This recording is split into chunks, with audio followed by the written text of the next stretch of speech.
Shalom shalom mwaramutse Yesu ashimwe cyane muri iki gitondo nanone tujye kuganira ijambo ry'Imana riri mu Itangiriro 30 umurongo wa 22 na 23. Bibiliya iravuga ngo Imana yibuka Rasheli iramwumvira izibura inda ye, asama inda abyara umuhungu ati Imana inkweho igisuzuguriro. Muri iki gitondo nshuti yanjye turacyari muri rya jambo rivuga ngo kwibukwa n'Imana. Ejo twaganira ijambo ryo kwibukwa n'Imana kuri Nowa. Iki gitondo rero nanone tugiye kuganira ijambo ryo kwibukwa n'Imana. Imana yibutse Rasheli. Rasheli yari umugore wa Yakobo. Hanyuma Imana Bibiliya iravuga ngo Rasheli aba ingumba. Mukuru we Leya agakomeza abyara, ariko Rasheli we aba ingumba. Kandi birivuga neza yuko Yakobo yari yarakunze Rasheli cyane kurenza Leya. Nuko aba ingumba, nuko Rasheli arababara cyane, arasenga, ariko igitondo kimwe Imana iramwibuka. Yesu nashimwe cyane. Birashoboka yuko muri iki gitondo ibintu byose wakunze bitagize amahirwe yabyo yo kugira ngo bikubyarire umusaruro. Rasheli yaba akazi kawe wagiyemo wizeye neza yuko kazakubyarira umusaruro kakaba ingumba. Rasheli yaba urugo wagiye wizeye neza yuko uzabona umugisha w'urubyaro, uzabona umugisha w'amahoro mu rugo, ntibikunde. Rasheli yaba abana bawe wari wizeyemo ibyiringiro bikomeye, igitondo kimwe ugasanga ntabwo byakunze. Ariko muri iki gitondo Imana igiye kukwibuka. Imana igiye kukwibuka. Imana igiye kwibuka ubuzima bwawe. Imana igiye kwibuka urugo rwawe.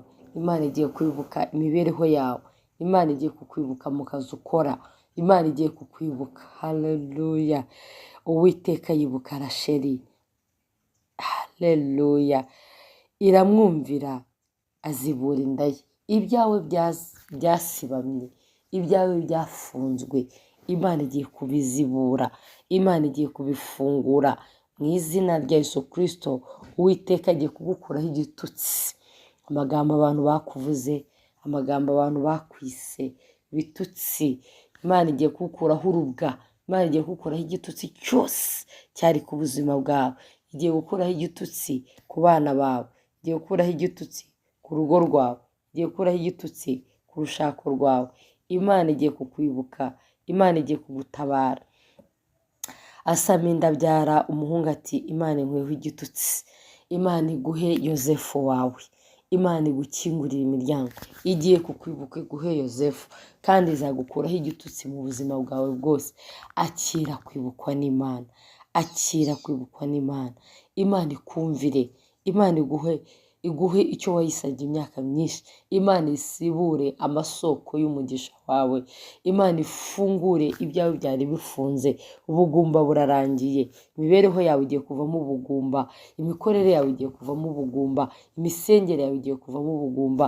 Umuryango wawe ugiye kuvamo ubugumba. Imana izanye impinduka mu buzima bwawe no mu muryango wawe.